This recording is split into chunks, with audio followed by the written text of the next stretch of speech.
Televisa presenta. La televisión mexicana ha sido, durante décadas, el hogar de risas y entretenimiento para millones. Pero tras las luces del foro y el brillo de las estrellas, se esconden sombras que nunca debieron ser captadas por la cámara. Desde desapariciones en pleno programa en vivo, hasta mensajes extraños que interrumpieron tu caricatura favorita a mitad de la noche. Prepárate, porque lo que estás a punto de ver no es ficción, ni mucho menos un error técnico común. Estos son los momentos más perturbadores transmitidos en Televisa. Ponte cómodo y apaga la luz, porque después de esto, no volverás a ver el canal de las estrellas de la misma manera. Número 1. Este es un caso que muchos prefieren olvidar, una mancha perturbadora en la historia de la televisión mexicana que, hasta el día de hoy, sigue sacando suspiros de angustia a quienes estuvieron ahí. Imagina que es el año 2004, te encuentras sentado frente al televisor, viendo un programa de chismes aparentemente inofensivo llamado La Oreja. Pero, mientras los conductores hablan de farándula, en la parte inferior de la pantalla, algo espantoso está empezando a ocurrir. En aquel entonces, existía una sección donde la gente enviaba mensajes de texto que aparecían en vivo.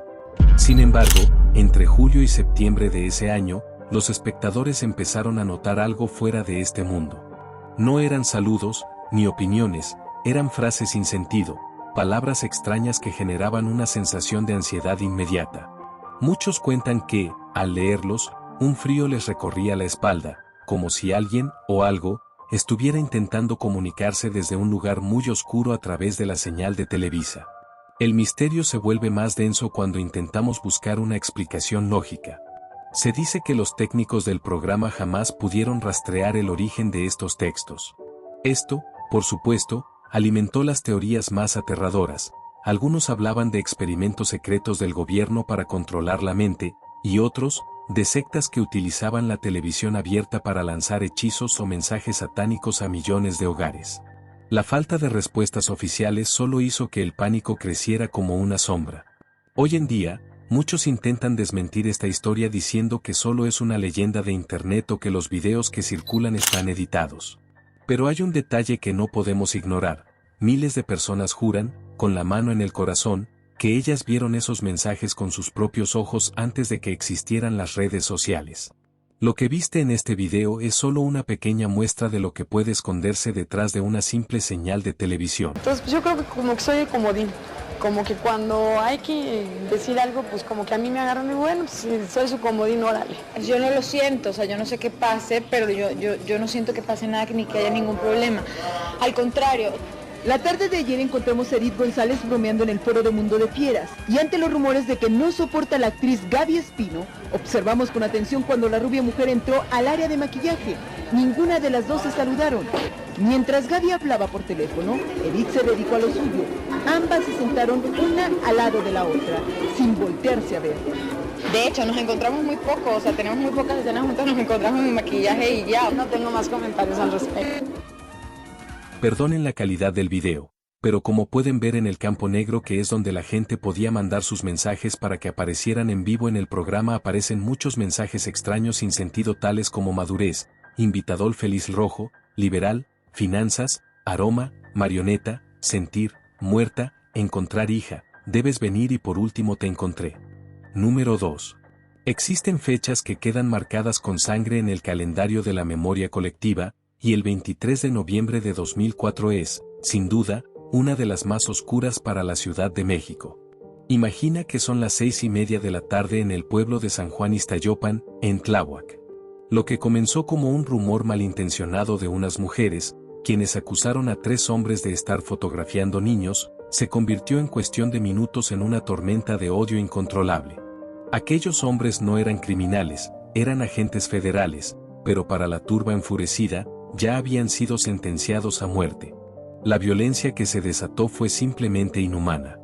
Víctor Mireles, Cristóbal Bonilla y Edgar Moreno fueron rodeados, atados de pies y manos, y convertidos en el blanco de una furia ciega.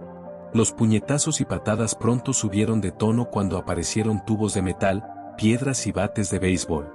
Pero lo más perturbador de esta historia no es solo el ataque, sino que todo estaba siendo transmitido en vivo. Mientras los agentes agonizaban, los helicópteros de las grandes televisoras, incluida Televisa, sobrevolaban la zona como buitres, grabando cada detalle de la masacre para millones de hogares que miraban atónitos desde sus salas.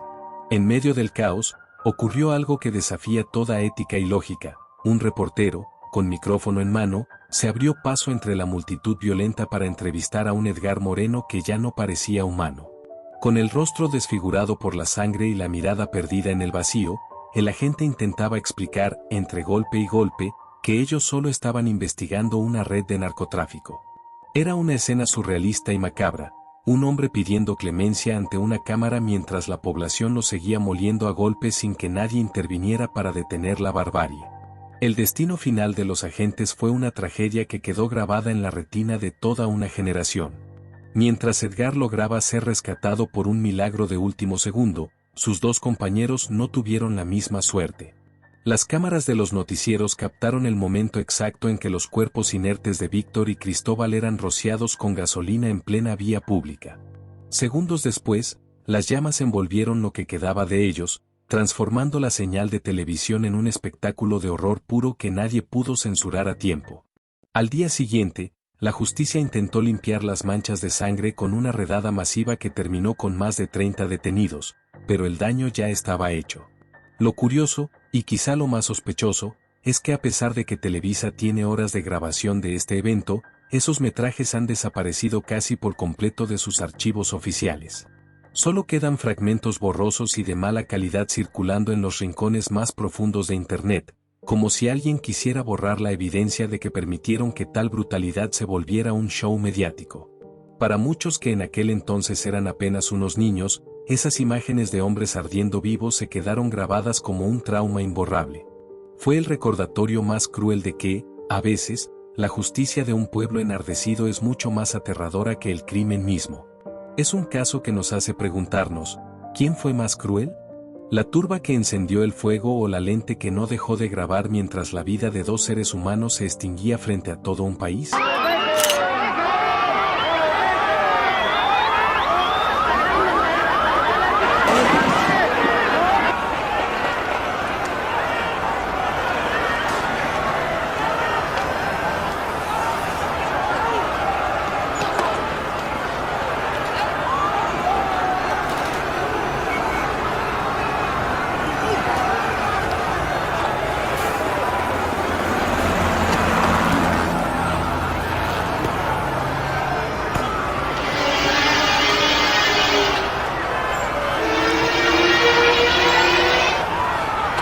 Número 3.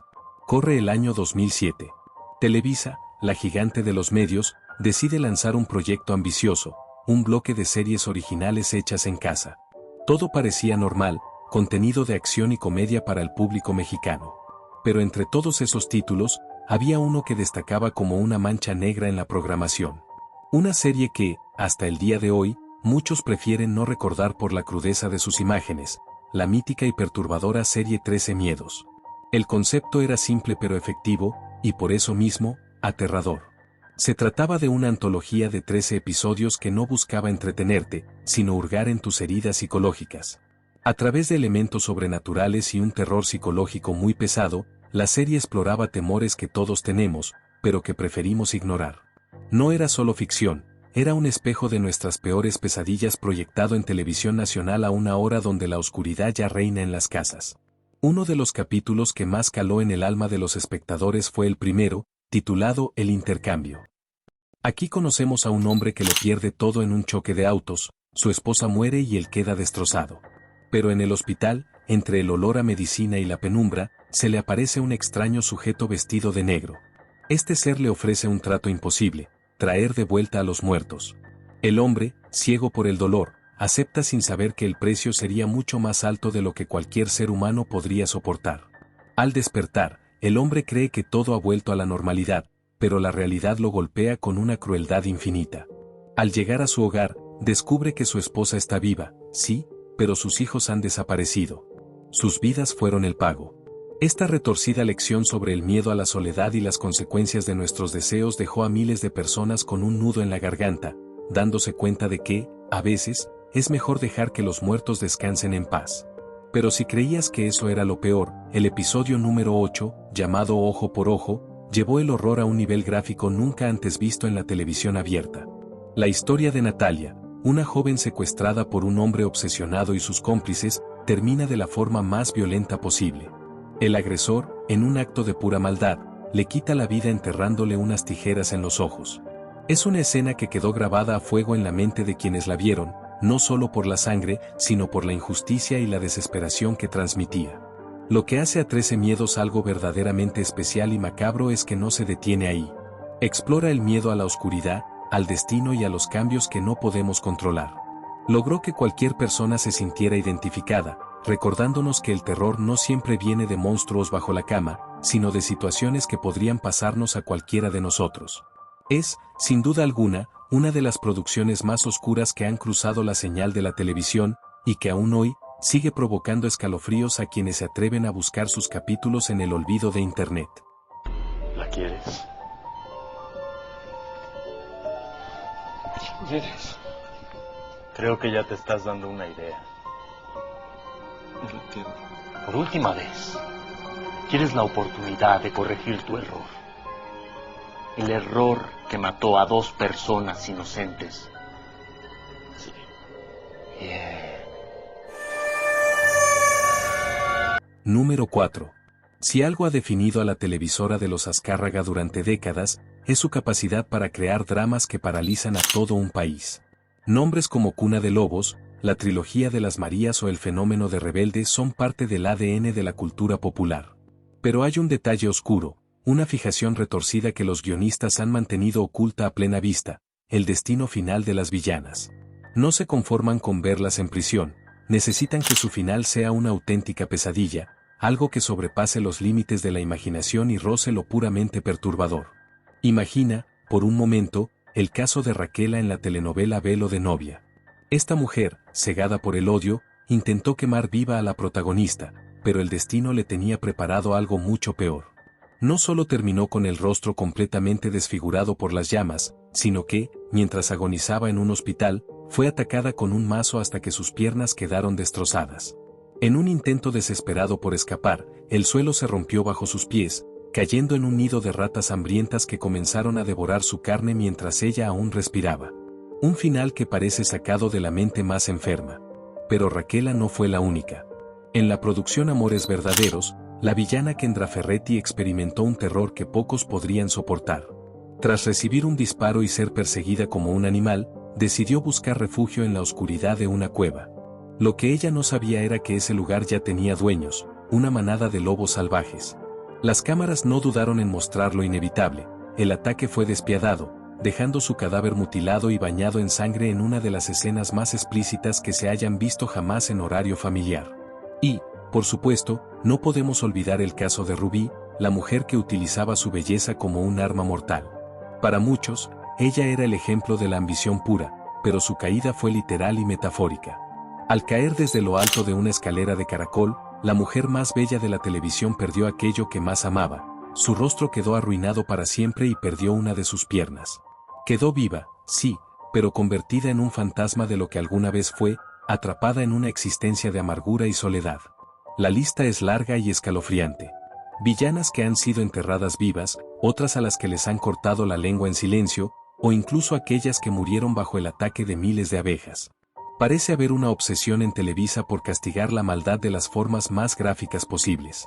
Es como si cada grito de dolor de estas mujeres fuera una ofrenda para el público, una justicia poética que atraviesa la pantalla de forma violenta y perturbadora. ¿Por qué existe este hambre de ver sufrir a los malvados de una manera tan extrema? Quizá la respuesta sea más profunda de lo que pensamos. Tal vez, en un país como México, donde en el mundo real los villanos muchas veces escapan de la ley, estos finales espantosos sirven como una forma de alivio.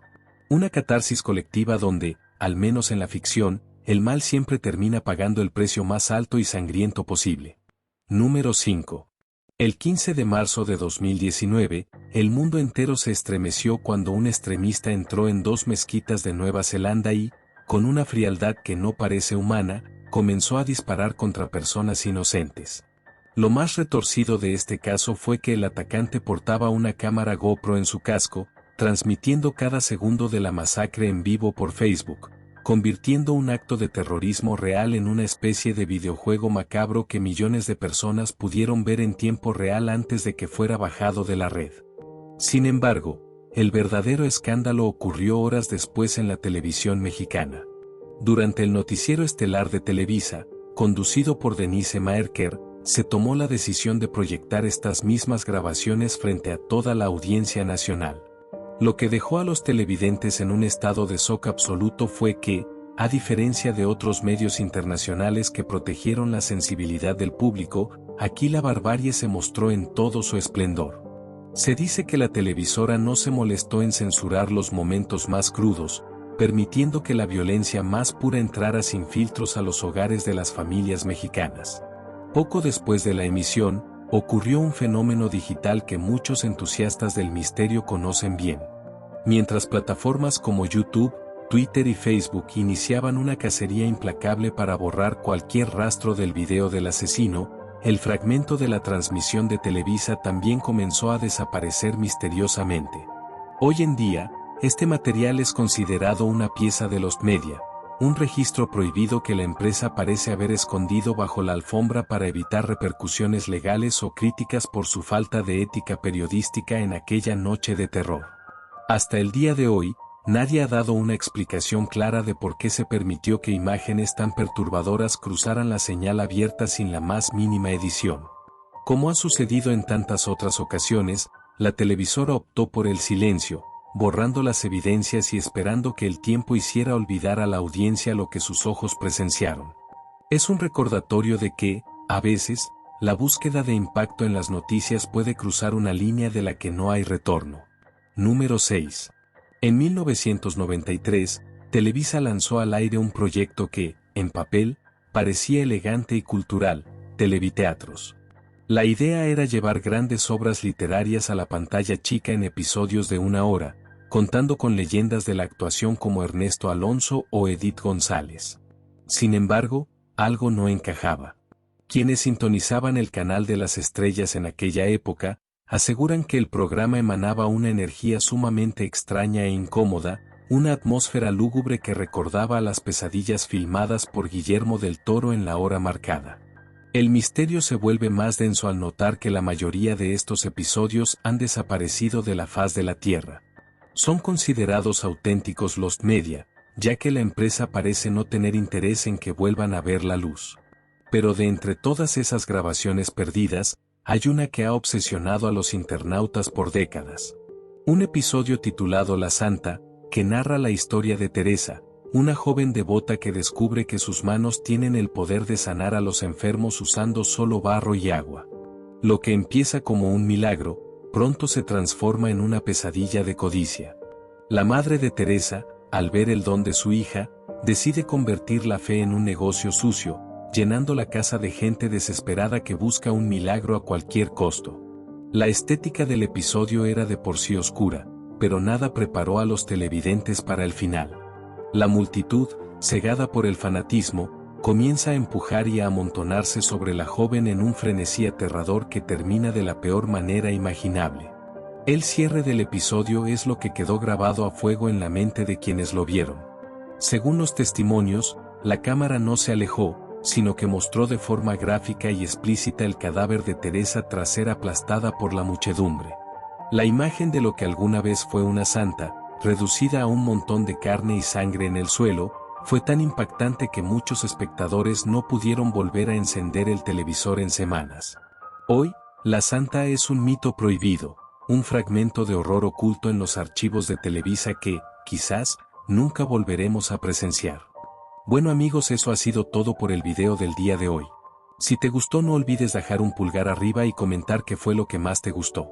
Nos vemos la próxima, bye bye.